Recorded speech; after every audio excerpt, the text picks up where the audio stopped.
25th June, we are observing World Vitiligo Day. The theme is Stigma to Strength.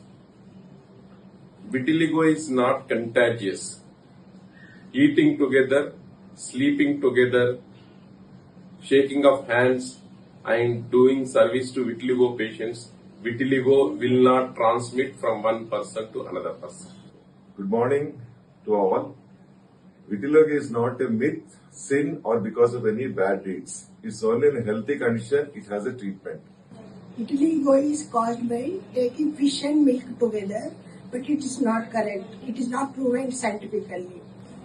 Vitiligo not only affects the skin, but also it affects self-esteem and emotional well-being.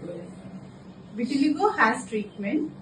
There are several treatment options and the outcome increases with early care. Vitiligo patients can marry and have a normal family like all others. Vitiligo patients can achieve all success in their lives. They should take early treatment. No particular food directly causes vitiligo. Vitiligo may not be always inherited. ఒల్లి వ్యాధి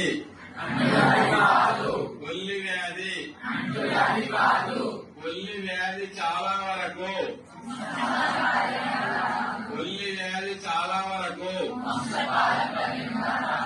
ఒల్లి వ్యాధికి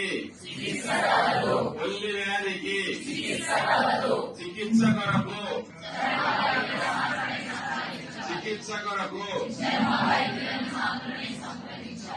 ఆరోగ్య సమస్యలు వచ్చినప్పుడు, చర్మ సమస్యలు వచ్చినప్పుడు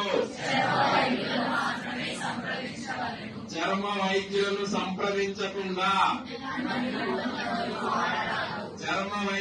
సంప్రదించకుండా steroid పూత మందులు వైద్యులను సంప్రదించకుండా వాడరాదు. స్టీరాయిడ్ పూత మందులు